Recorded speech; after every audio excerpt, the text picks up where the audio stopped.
দায়িত্বশীল জায়গা থেকে যখন কথা বলবেন, সংজ্ঞায়িত করবেন, ওনাদের মনে রাখতে হবে যে উনি বাংলাদেশের ক্যাবিনেট মিনিস্টার।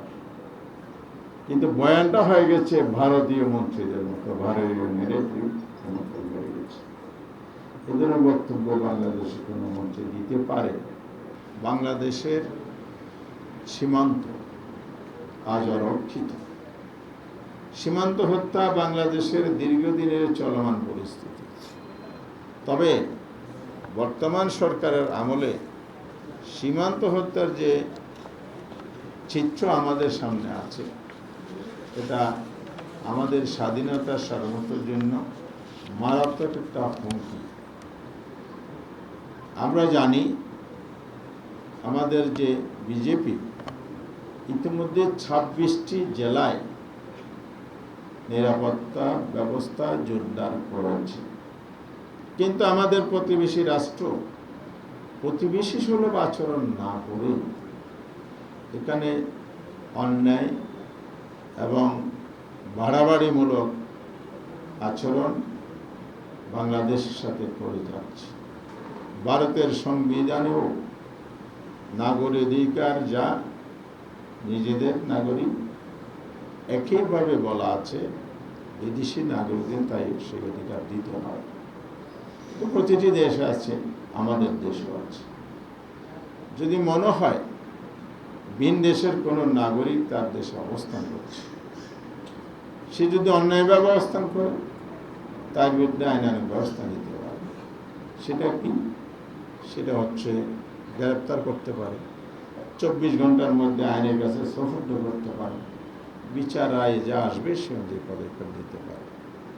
ভারত সেই পথে হাঁটেনি। ফেলানের হত্যাকাণ্ডের কথা আমরা জানি। এ ধরনের সীমান্তে প্রতিনিয়ত যে ঘটনাগুলো ঘটে, বাংলাদেশের উপর আক্রমণ, সীমান্তের ভিতরে প্রবেশ করে যেভাবে মানুষের ক্ষেত খামারে পর্যন্ত হামলা চালায়, এগুলো বাংলাদেশের অতীত ইতিহাস নয়, বর্তমানও চলমান। সাম্প্রতিক পশ্চিমের ঘটনা ঘটেছে। তারা বলে যে ভারতের ডিকশনারিতে পশ্চিম বলতে কিছু নাই। তাহলে আপনারা যেটা বিভিন্ন পয়েন্টের সীমান্তে এতগুলো লোক জোরপূর্বক ঠেলে দেওয়ার চেষ্টা করেছেন, আমাদের বিজেপির সাথে বাংলাদেশের দেশপ্রেমিক জনগণ প্রতিরোধ গড়ে তুলেছে। তারা যদি ঐক্যবদ্ধ প্রতিরোধ গড়ে না তুলত, তাহলে এতদিনে ভারত তাদের দেশের অনেক নাগরিককে বা তাদের দেশে বসবাস করে অনেক লোককে বাংলাদেশকে ঠেলে দিয়ে পশ্চিমের ব্যবস্থা করত, এবং ইতিমধ্যে কিছু কিছু জায়গায় পশ্চিম হয়েছে। আমাদের এক তথ্য আমরা জাতীয় পত্রপত্রিকায় বিভিন্ন মাধ্যম থেকে দেখেছি, সীমান্তে মার্চ, এপ্রিল ও মে 3 মাসে 50-এরও অধিক স্পটে সীমান্ত এলাকায় পশ্চিমের ঘটনা ঘটেছে। সেখানে 2479 জনকে পশ্চিম করার চেষ্টা হয়েছে। এই রিপোর্ট এটা হলো আমরা পাবলিকভাবে সোর্স থেকে যে রিপোর্ট পাই, এ সংখ্যা দ্বিগুণেরও বেশি। এবং ইতিমধ্যে এই 100 দিন বিএনপির শাসনকালে 19 জন নিরীহ বাংলাদেশি মানুষ ভারতীয় বাহিনীর বিএসএফের গুলিতে নিহত হয়, গুলিবিদ্ধ হয়ে আহত হয়েছে 24 জন। বিএসএফ এবং আরাকান আর্মি, যেটা মায়ানমারের সাথে এই বর্ডারে, 83 জনকে আটক করে বা জোরপূর্বক তুলে নিয়ে যায়। সীমান্ত পরিস্থিতি যা, সরকার সেই ক্ষেত্রে যে পদক্ষেপ নেওয়ার কথা, যথাযথ পদক্ষেপ নিতে বাধ্য হয়েছে। কারণ আমাদের মাননীয় স্বরাষ্ট্রমন্ত্রী যে কথা বলেছেন যে সীমান্তে যদি অপরাধজনিত কারণে কারোর উপর আক্রমণ হয়, হামলা হয়, গুলি করা হয়, হত্যা করা হয়, এটাকে বর্ডার কিলিং বলা যাবে না। আমি অনুরোধ করব মন্ত্রীদের এই দায়িত্বশীল জায়গা থেকে যখন কথা বলবেন, সংজ্ঞায়িত করবেন, ওনাদের মনে রাখতে হবে যে উনি বাংলাদেশের ক্যাবিনেট মিনিস্টার, কিন্তু বয়ানটা হয়ে গেছে ভারতীয় মন্ত্রীদের মতো, ভারতীয় মিলিটারি মতো হয়ে গেছে। এদের বক্তব্য বাংলাদেশে কোনো মন্ত্রী দিতে পারে, এটা আমাদের বিশ্বাস করতে কষ্ট হয়। কারণ হচ্ছে, সীমান্তে যদি কাউকে যদি আপনি ঠেকাতে চান, এটার জন্য আইনে আছে, উনিও সেটা জানেন, এটা আমরা বিশ্বাস করতে চাই। সীমান্তে কেউ যদি অপরাধও করে থাকে, সে অপরাধ দমনেরও পদ্ধতি আছে।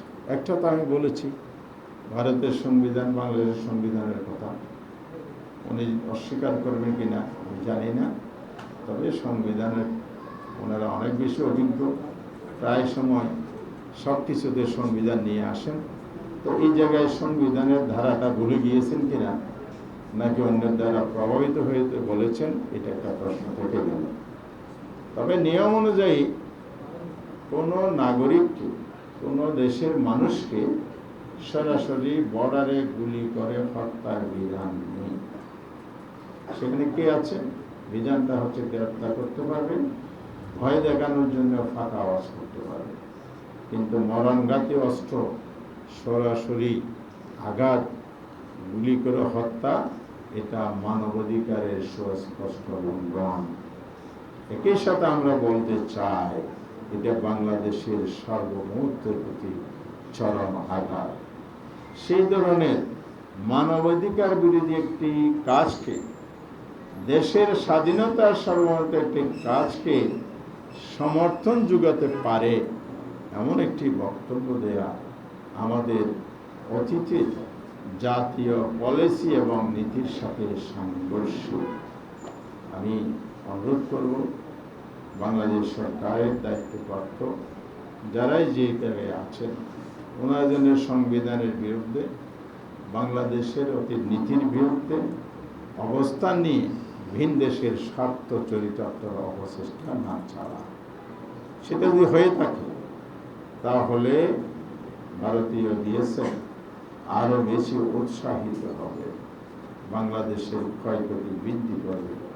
সেই জায়গায় জনগণ অবশ্যই এর বিরুদ্ধে একটি শক্তিশালী অবস্থানে বাধ্য হবে। প্রিয় বন্ধুরা আমার, এই জন্য আমরা বাংলাদেশের জনগণকে সাথে নিয়ে যে কোনো মূল্যে দেশের স্বাধীনতার সমত রক্ষার জন্য আপোষহীন ছিলাম, থাকব ইনশাআল্লাহ। যে কোনো মূল্যে আমরা এই পোষণের চেষ্টা প্রতিহত করব ইনশাআল্লাহ।